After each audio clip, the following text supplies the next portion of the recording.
Hello ghouls and goblins and welcome back to my channel. My name is Mel and today I have a super exciting video for you guys. I don't know if you've kind of been following along. Cassidy has been really big into this year. I've been following it a lot closer this year, as well as a lot of my booktube and YouTube friends, and that is the SPFBO, or the Self-Published Fantasy Blog Off. This is hosted by Mark Lawrence, and every year they get a bunch of indie books that have been released over the last year. They have to be fantasy, they have to be full-length novels, and they have to have been published in the last year. Collects all of these together and enlist 10 different blogs and a bunch of different readers to basically judge all of these books, get it down to 10 finalists, and then finally the one winner. So this year there were 300 books submitted and they managed to reach this in a matter of hours. It took no time at all. Normally it takes a couple of days to get enough submissions, and I think this was the fastest submission that they've had so far. This is not a contest with a ton of rules because the blogs are doing this for free. They're just having a good time and wanting to support indie authors, and the main goal of this is to get exposure for indie authors. It's not really to have this grandiose prize at the end of it. Personally, for me, I do like a little bit more structure. Each blog is able to do things in an entirely different way with their complete own rubric. I think the only requirement is it has to be out of 10. And I personally would like a little bit more structure because my brain is structured, but I see why they don't do it that way. So I'm going to be reading all 10 finalists. I'm really excited, and we'll talk about how these finalists were chosen here in a second, and letting you guys know my thoughts. There is going to be a structured rubric. I will tell you guys all about that once we get into the actual vlog portion of the video, as well as a very secret thing that I'm going to be participating in regarding SPFBO, but I don't know if I can share that with you guys yet, so I'll confirm that, and once I can, I will let you know. But I am super excited to be really diving in deep and participating in this year. So let's talk about the 10 blogs that were chosen to help out with this selection this year. We have Fantasy Faction. And Fantasy Faction, just from glancing at their blog, does seem to read a lot of darker fantasy books. They have several different editors and writers that help out with this. I see The Way of Shadows on here pretty heavily. And out of all of their semi-finalists, this was the one that I was like, I don't really have a huge stake in what wins in this one. Sarkhan Knight's cover was really cool, but they ended up going with A Song from the Void by Andrew C. Piazza? I can't say that. I'm so sorry. This is a cosmic horror, which is interesting because, again, you remember I was telling you about the rules. There was only a few rules, and one of them was that it had to be fantasy. I'm guessing speculative counted. And again, the fantasy judgment is up to the bloggers. So if they thought it was fantasy enough, they're allowed to push it through to the next round. Mark Lawrence does not police that. And they ended up giving this one a 8.5 out of 10, which is really interesting. This one I'm not 100% sure how I'm going to feel about because it's cosmic horror, but it's also historical. Historical I don't love. Cosmic horror I've not read a lot of, but it does sound interesting. It's set on the sea. This one's set in 1853 South China, and it's about these boats that are on patrol during the Opium Wars, and one of these chargers pursues a fleet of pirates that have been terrorizing the waters surrounding Hong Kong, but the hunters have become the hunted, and something else is in the South China Sea. It's ancient, it's powerful, and it's terrifying. So now the crew must face their worst nightmare in order to survive the terrible creature that has become known as the Dark Star. Their blog really enjoyed it, so I'm interested in it. We'll see how it goes. And I'm going to be giving you guys a ranking of what I think is going to be my top and my lowest, so stay tuned for that. Next up, we have the Fantasy Book Critic, and they ended up going with the Umbral Storm, which they gave an 8 out of 10. This was one of those where the Senlin was kind of roped in, and if you don't know what the Senlin is, basically it is when a blog has two books that they really love and they're having a hard time choosing between the two. They do go with one, but they wanted to offer up this other one to other blogs that maybe didn't have as good of a batch and couldn't really find a book that they were like, this is a clear winner, so that it still had the chance to move forward even though it was pitted against a really good book.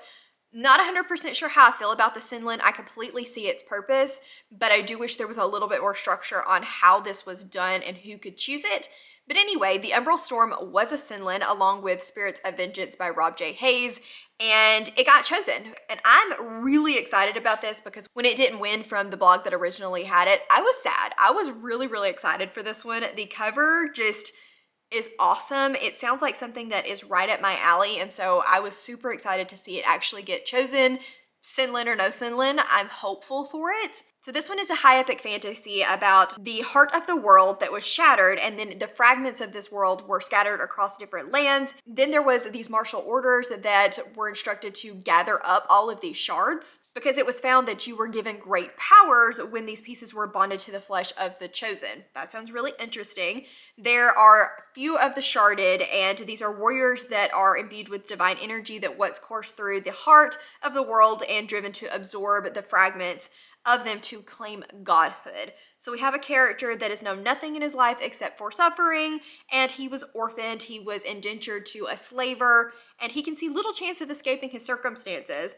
But when ancient powers start stirring, there are new alliances that threaten to disturb the peace of the way that things were always done, and there are things coming that might make this slave a hero. It's classic fantasy, but it sounds really good, and so I'm excited for it. And I'll show you guys the cover a little bit closer up in a little bit because I've actually realized that I'm not holding any of these up even though they're literally all sitting next to me. So we're gonna start fixing that for the next one. Then we have LYNN'S books and critiquing CHEMIST. I think they joined together to decide on theirs. And they actually had the best score of the bunch with Miss Percy's Pocket Guide to the Care and Feeding of British Dragons. This one sounds very cozy, very whimsical, almost middle grade, but it is not middle grade. It is an adult book. And just look at the baby dragon. Just look at it. So this one got a 9 out of 10, which is the highest score of all of the books that were chosen. And it's about Miss Percy, who inherits a dragon. But we've gotten ahead of ourselves. She's a spinster, she doesn't dance, she has not stopped dreaming, and she certainly does not go on adventures. But then her great uncle dies and leaves her in his inheritance a dragon's egg. Well, of course, the egg cannot stay an egg. It must become a dragon. And she suddenly has to figure out how to care for this dragon. But England has not seen a dragon since, well, forever, and now she must contend with raising a dragon, kindling a romance, and embarking on an adventure she never thought could be hers for the taking. It sounds really cute. I know Maria from Maria Might Read That. Super excited to read this one, and so I just did a little happy dance for her when I saw this pop up as the finalist, and I'm really, really excited to read this one. Then we have the blog, The Book Nest, and this one was probably the most anticipated finalist out of all of us. We were on pins and needles, and of course it was one of the last ones to be announced. I was just crossing my fingers, shouting at the rooftops, looking in all the discords, refreshing Facebook pages.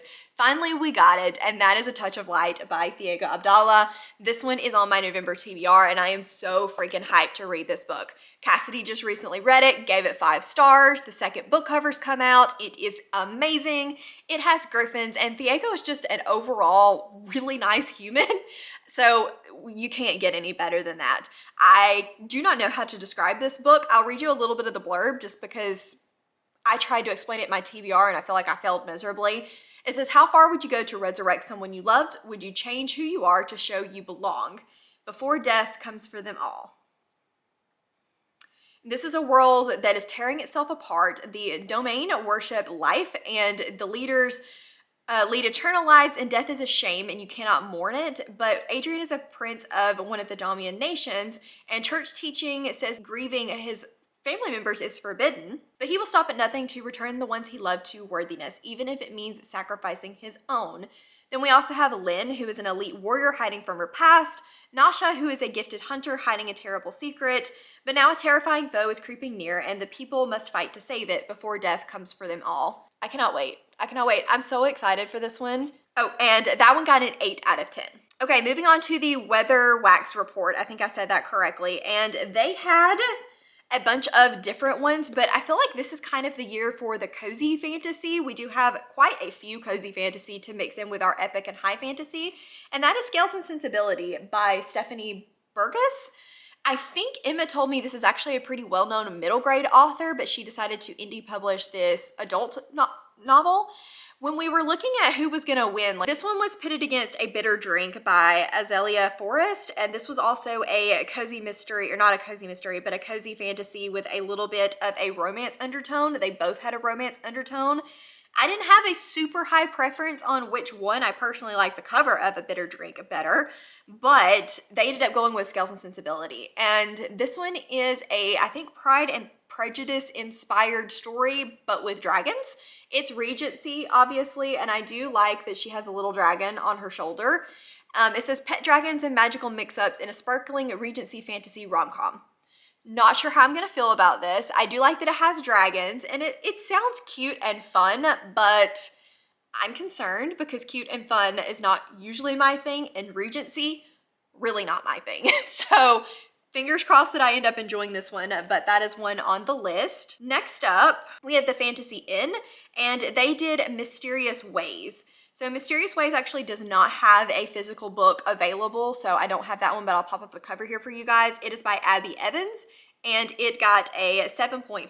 And this one I really don't know a whole lot about. This is about a goddess that works in mysterious ways, and Isabella intends to find out exactly what those are. She's the commander of the 7th unit of the City Watch, and she's dealt with many a mystery. Murders, burglars, con artists, troublesome demons have given her a multitude of crimes to solve over the years. But injustice in the way the world works is all around her. Innocent people suffer, guilty people triumph. When this is questioned, the only answer she receives is that the goddess works in mysterious ways. Determined to get to the bottom of what these waves are and to solve the ultimate mystery, she sets off on a journey to find answers, but she'll have to go through hell to get them. It sounds interesting. I think it is lesbian, something along those lines, women power. So it sounds intriguing. It's not exactly what I would have picked if I were just looking at a bunch of books. I don't know that I would pick this one up by myself, but it has potential. And this one also got a 7.5. I don't know if I mentioned that. Next up, we have Becky M, and she gave her book an 8. This was, I believe, the first one announced and one of the ones I am the most excited about. And that is The Tethered Spirits by T.A. Hernandez. This book, freaking gorgeous. Like, it is one of the prettiest published books. Let me just take the dust jacket off and show you guys. Look at how pretty that is. And then each of the like interior part headers has like a full black header. It is gorgeous. I cannot wait to read this book. I was so excited when this came out that I just picked up a physical copy, honestly, without knowing too much about it. And now that I do know more about it, I'm even more excited. And it is a man with an unknown past, and he has traveled across the empire. He's seeking ways to recover his lost memories and end the curse that plagues him. He is getting support from friends, and he may be on the verge to finding answers, but in order to do so, he's got to enlist the help of an unexpected guide. Then we have a girl afraid of her own powers. She's granted magical abilities through her bond with a spirit named Lucian, and she's haunted by past mistakes that have left her desperate to sever her bond. She has her own reasons for agreeing to help Amar, but in doing so, she may have to face the fears that she's carried ever since leaving home. Meanwhile, a young refugee is hot in pursuit, hoping the secret behind Amar's curse can save her brother from a fatal illness. With so much at stake and little left to lose, she will stop at nothing to get what she wants. All of their paths are going to collide, and they set off on a journey to unravel a mystery deeper than any of them suspected. So I'm going to assume that their spirits are tethered together, and I super excited for this one. Then we have the Before You Go blog, and they actually had a couple of different ones that were intriguing, but I'm pleasantly surprised with what they decided to go with, and that is the 13th Hour. It's part of the Cruel Gods series by Trudy Skies. This is a steampunk-like story that involves gods, and it sounds much more interesting than I would expect. I don't read a lot of steampunk, but I have nothing against it. Sounds really good. There's just something about that synopsis that really works for me, and I really like this cover, even though I wish that the Cruel Gods, the series name, was smaller and the 13th Hour was up here, but that's just a small qualm. Really excited to read this one. And that one got an 8.5. So now we're on to the last two. The Queen's Book Asylum gave Small Miracles an 8.5, and this is by Olivia Atwater. This cover is not a whole lot to look at, but it's interesting. I have heard from a birdie that this really reminded them of The Good Place and Good Omens, and I've not read or seen either one of those, but that intrigues me. It is a cozy type fantasy. It's not Death by Fire and Swords or anything like that, but it sounds interesting. We have Gadriel, who is a fallen angel of petty temptations and has a bit of a gambling debt. But her angelic bookie is happy to let her pay off her debts by doing what she does best. She has to tempt miserably sinless, mortal Holly Harker to do a few nice things for herself. It sounds really heartwarming and just fun. I've heard it took people by surprise and how much that they enjoyed it, so I'm hopeful, but it's not really my type of read. And then last but not least, we have a Bookborn. She was one of the ones that she ended up personally deciding from the semifinalist which one was going to move forward. And there were a couple of different ones up in the air, but she ended up going with The Fire and the Forebears by L.A. Buck. So L.A. Buck has several different books, but unfortunately this young author did pass away from cancer shortly after entering this book into the competition. It is a part of the series, so the series will never be finished most likely, but Bookborn really enjoyed it and still wanted to go ahead and push it through to the finals. It sounds super interesting. I think we have creatures and talking animals in this one. It says twisted monsters are lurking in the shadows of the mountains, and rumors say that Fidelis, human wielders of ancient elemental magic, again walk with the plains. But not all in this country even believe that this is going to happen, and they don't really welcome the return of this legend. Our main character is a skeptic, but she's going to befriend centaurs, talking animals, and worse, to save her family after rebellion makes her mistakes for the land's prophesied savior. So I'm really interested in the centaurs and the talking animal parts. That sounds really interesting. And it says, and worse. So are those bad or good? I don't know. Over a century ago, their ancestors sailed the oceans in search of peace and died as heroes fighting for it. But heroes and villains aren't always what they seem to be.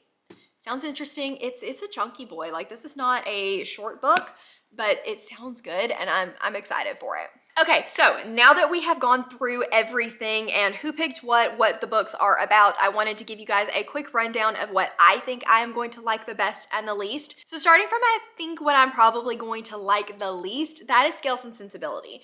This one just is not in my wheelhouse at all. It's Regency, which is just really not my thing. Pride and Prejudice, which I've just never been really interested in. So this one is already at a slight disadvantage just simply because of the themes in this book. It's very wholesome, very cozy. Again, not really my thing, so that's why I think it's not going to be the book for me. But I also think that it could go really far in this competition because cozy is in this year and everybody enjoys a good cozy read. Then for the same reasons, we have Small Miracles by Olivia Atwater. This one I just feel like is going to be a little bit too wholesome and cozy for me. I still think I'm going to enjoy it. I just don't know that it's going to be like top level awesome read for me. Even Travis Baldry's new one, Legends and Lattes, everybody absolutely adores, and I can 100% see why people love it, but it just was a little too wholesome for me to fully get invested, and I feel like that's going to be a similar thing happening here, but I'm ready to be pleasantly surprised. And then Mysterious Ways, I think is probably going to be, I'm going to go with 8th. I think I misspoke for a lot of these, but 8th, I think, for Mysterious Ways. It's interesting, but there's just something about the description that should be up my alley, but doesn't really draw me in. Like the description for this book is just not something that's super calling to me. So I think it's going to sit around 8th, a little bit above Small Miracles and Scales and Sensibility. Then in 7th place, I think we're going to have Miss Percy's Pocket Guide to the Care and Feeding of British Dragons. This one, out of the cozy, sounds like the one I will like the most. I'm interested in it. It sounds very middle grade-esque, but has a spinster main character, which it feels like an interesting combination to me. I'm excited for all of the Britishness because this sounds like it's going to be very British. And I'm hopeful. I'm going to put it closer to the bottom because it is a cozy type of fantasy, but I'm hopeful. Then one that I think is going to surprise a lot of people that are also reading all of the SPFBO finalists with me, but I think in 6th place, I'm going to do The Song from the Void. This one, I don't know if I'm going to like it, but there's something about the synopsis that just intrigues me. Pirates and the sea and a dangerous creature. I just am feeling the horror. I don't know, but there's something about this that makes me cautiously optimistic for it. And I know that a lot of, like I said, other people that I know that are also doing a similar thing to this, Cassidy and I think Kaylee from Kaylee's Books are also doing it, are not sure about this one. But I'm intrigued and I'm hopeful that this is going to be the type of horror that I enjoy. Not sure how fantasy it's going to be, so that may do it a little bit of a disservice because it's in a fantasy competition, but I'm curious to see what about this was fantasy enough that the blog decided that they wanted to push it through into the finals. And then in 5th place, kind of smack in the middle, is probably I don't know, there's two that I'm just kind of torn between. I'm not 100% sure which one I want to put in fifth, but I think it's going to be the 13th Hour. This one is fantasy and it's intriguing, but it's still not my typical high epic fantasy comfort zone. So I can see where it may or may not work. Steampunk is just not usually something I gravitate toward, but the synopsis really intrigues me, and so I'm hopeful for it. I think smack in the middle is probably the best place for it. Then we have Fire and the Forebears. This one is the one that I am interested in, but I'm a little bit, I don't want this to sound bad, but this is the start of a series that's never going to be finished, and so that makes me a little hesitant to go into it wanting to love it, because if I love it, I don't get to ever continue, and that is a little bit sad, but it is what it is, and hopefully if I love it, then I can read the rest of her works and really support this young woman's family, and that's important. So I'm hopeful. This one sounds like something that's up my alley. Again, it has centaurs and talking animals, which sound really interesting. So I think fourth place, I'm anticipating being this one. Then in third place, we have The Umbral Storm. This one just sounds really good. It sounds like something that I'm really going to enjoy. It has just all of the kind of buzzwords that are things that I look for in fantasy. It's chunky. I love me a good chunky book. The cover, I told you I was going to give you a close-up of if it will ever focus and not show my ring light, but that is a big old dragon serpent looking thing. And I'm excited for it. I want to know what happens when they have to face that thing off. Then we have Tethered Spirits. This one is, like I said, one of the first ones that came out, one of the first ones that I was excited about that really jump-started me wanting to do this. And it sounds like something that I'm really going to enjoy. We have a group of friends and characters. We have what seems like it's going to be high stakes, kind of a little bit of a quest, but maybe not too questy. I'm really excited for this one. I think it is going to be excellent. It got great reviews, and I'm really hopeful for it. I have not personally read any of their stuff, but I'm hopeful. So second place goes to Tethered Spirits. And then my prediction for the winner of my personal preferences is going to be A Touch of Light. This one, I just can't not put at the top. Cassidy loved it so much. Thiago is such a great human, and I just like the way that he interacts with people, and I think that might come across in his writing. And the just idea of griffins and this world where you're not allowed to mourn people, because if you die when you can live forever, that's considered taboo. It's just really interesting to me. So I'm so excited to read this one, and happy birthday to me, because the second book in the series, If I Love This, comes out like 2 days after my birthday. So it was meant to be for me to love this book, right? I think so. All right, guys, so those are all of the SPFBO finalists, what I think I am going to rank them, kind of how the competition works. I hope you guys are excited. If any other videos have come out for this yet, I know Cassidy's reaction to all of the winners is already posted. I will link all of that down in the description, as well as links to all of the books and where to find Mark Lawrence's finalist page that has the link to all of the blogs that participated. This is just a really awesome competition, and I'm so glad to be more involved in it this year.